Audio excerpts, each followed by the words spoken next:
it's the second call. Trial level call, 84-year-old male, shortness of breath. 77-year-old male fell, struck his head. His blood pressure is currently on the decline. Trial level call, 88-year-old male, difficulty breathing. Medical alarm activation, 85-year-old female, no response. Right now there's no calls going on, but when they come in, they just come, and the system just gets tapped relatively fast. I mean, it can be done out here within the next 5 to 10 minutes. It's over and over. It's not just that one time. We're getting more patients who are really sick. Those patients don't come nice and spread out. So we may be tied up on one, and we have limited resources even for RSI and for paramedics, where there may be 1 or 2 paramedics working a day. And as we talk, there's maybe those 4 or 6 calls at a time where we can only cover 2 of them. So it puts a heavy toll on each guy to try to prioritize what call I should be on at what time, or you're on one that you're committed to, but you hear another one going out. So I think it puts a lot of weight on people's minds that I need to be in 2 places at once, and there's no possible way that I can do that. If you look historically, or even 10 to 15 years ago, the ambulance would show up. They would do the minimum they could, but their job was always to get you to the hospital as fast as possible. But now we have a lot better and more sophisticated equipment, more sophisticated protocols, training, and experience, so we can now stabilize in the field and do somebody a lot more benefit clinically than we ever used to before. This has all really been during the COVID era, but we've added the ability to do pre-hospital medication drips through an intravenous medication pump, and we've added a ventilator in addition to our RSI capabilities. That is, we really are bringing ER level care minus a physician on scene to somebody's home, somebody's business. RSI is when a patient still has an intact gag reflex or intact airway, but they're unable to maintain it safely. We have the ability via medicine to take over their airway for them. It's a complex procedure, however very common. It's done commonly in the ER. We've always been airway operators, if you will. We can intubate just like docs can in the hospital. However, we as a service, until this past year, had not been able to do it in patients who are conscious. So they can vomit and it can go into their airway, hemorrhage into their airway, and we have the ability to give a couple medications and do it safely and place a breathing tube and put them on our ventilator and transport them safely, rather than before we'd be like, this patient's critically ill, we need to go really fast, and that's super dangerous, right? Like, slowing down medicine and providing the best medicine is the best way to do it.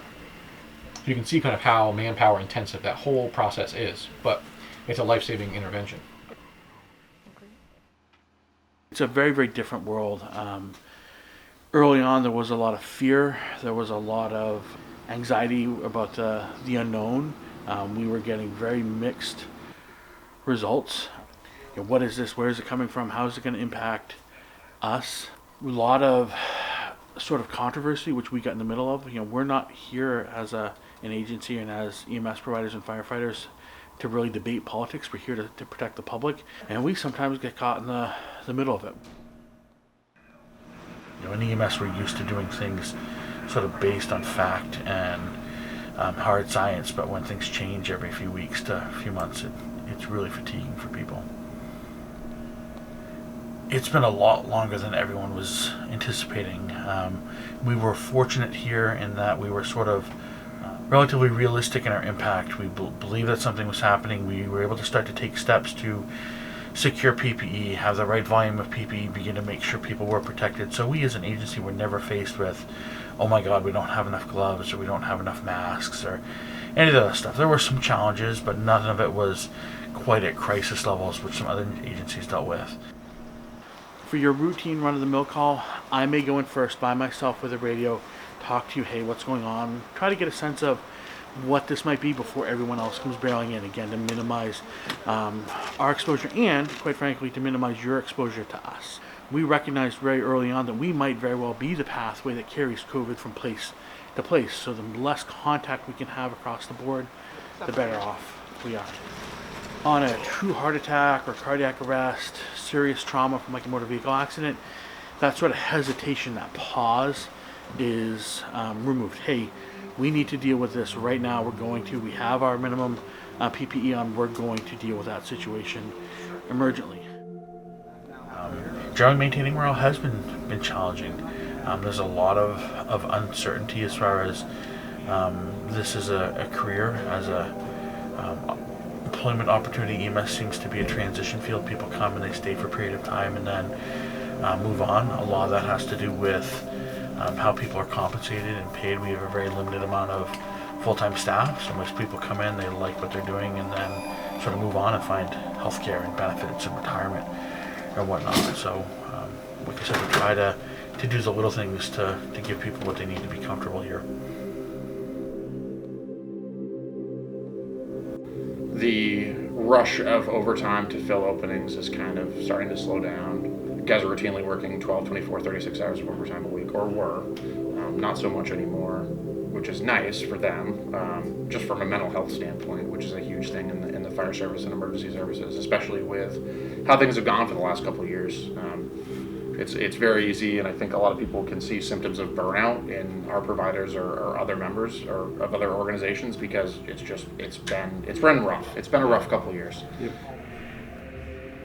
The days where we're able to really affect someone's life and change their life, it's such a huge deal. And to be able to see the difference in family, in the patients, in the hospital, in the crew that you work with, like every time you're able to get a win out of this job, I think it's such a huge deal. You get hit, you get punched in the gut all the time, and then when you get a chance to get, really affect a life, it's such a good day.